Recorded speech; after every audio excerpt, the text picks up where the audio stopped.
Hey, welcome to Next Dev Nation. I started this YouTube channel to try and help software developers, juniors, seniors, you name it. We're going to do a ton of insightful tips. I'm going to tell some stories about my personal experience as a software developer, running a software development agency with over 20 people. In this video today, we're going to share a little bit of my story. Maybe my story will help you. Hopefully it'll be somewhat inspiring to let you know that there is a path forward to your career goals and your vision. So let's get right into it. So my name is Nathan Jean. I started software development roughly at the age of 21. I became self-employed at the age of 21, and over those first 4 years really was just learning the ins and outs of software development. So backtrack a little bit. Typical kid, went to high school, was told I needed to go to college. I enrolled in Michigan State University. I spent 1 year there in pre-med, and just really was like, I don't think I want to be an anesthesiologist. And oddly enough, I really got into graphic design. And so I started doing graphic design here or there. And then graphic design kind of led me into web design. And so I started doing website designs and eventually realized, like, man, it would be great if I could build these websites too. So I started to learn to code. I was using Adobe Dreamweaver, I think it was, way back when, because that was like the latest and greatest at the time. And so started to teach myself HTML and CSS and just really kind of fell in love with the process of writing code and seeing that like I could create the things that I was designing. And so that's really where my software development journey started.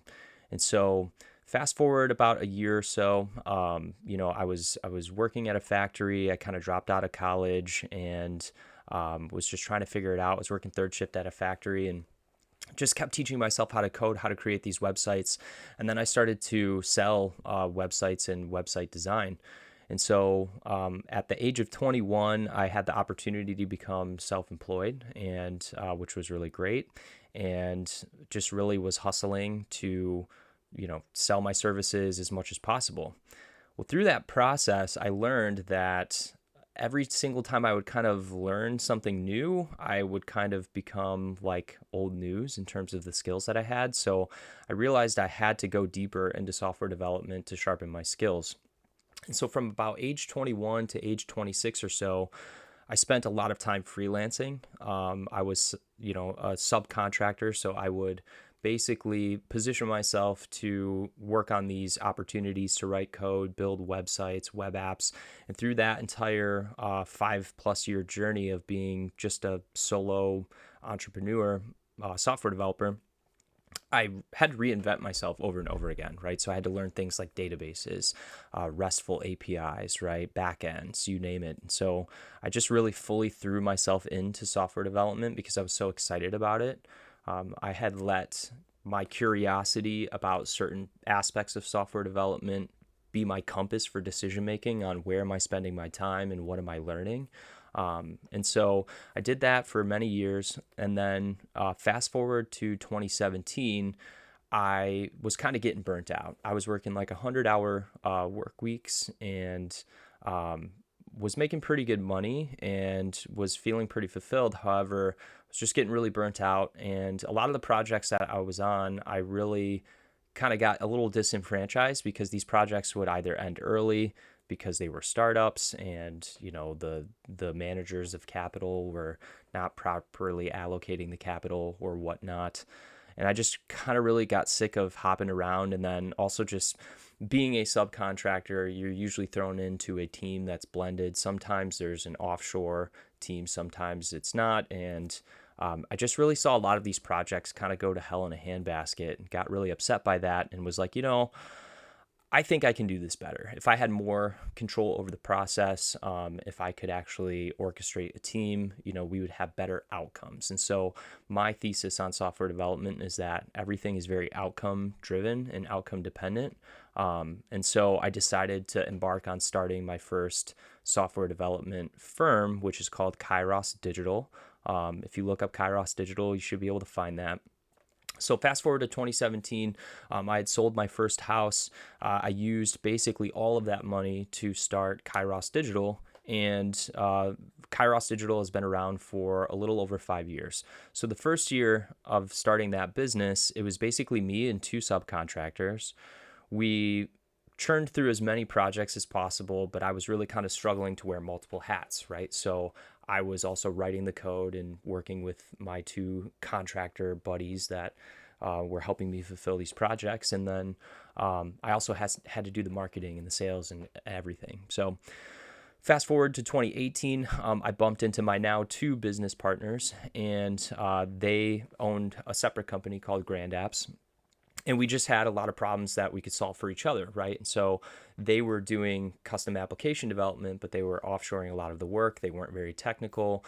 They were very, struggling with that process. I had the opposite problem where it's like, I know how to do all of the fulfillment. I know how to do the software development and conduct the project, but I don't have all the time in the world to do the sales and the marketing. So fast forward to 2018, eventually partnered up with my two business partners at Kairos. And if you look at Kairos, the software development firm, from 2018 to today, we grew, we shrank, we grew. COVID happened.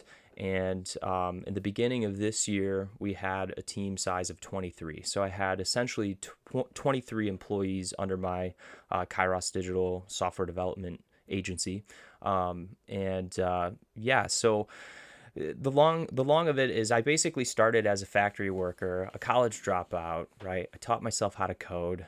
I reinvented myself over and over again, learning new skills, right? Like learning machine learning and proper database architecture and whatnot. And just through immersing myself in the practice of software development, I leveled up every day. And then I would spend a ton of time outside of work just learning new skills, researching, taking tutorials, putting things into practice and whatnot. And so that's kind of my story. I started not knowing anything in software development, and just through curiosity and getting excited about this field of work, I taught myself all of the things.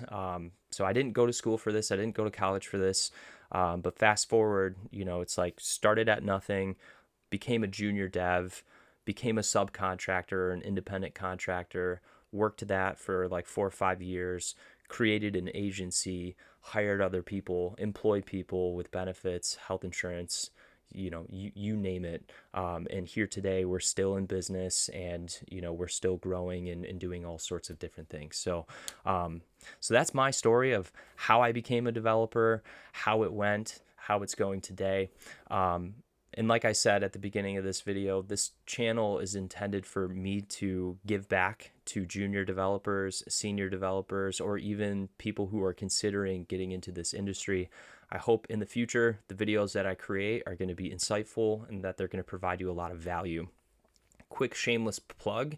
If you want to check out in the link or in the description of the video, there should be a link to a Notion website that I created, which is the NextDev Community Knowledge Base.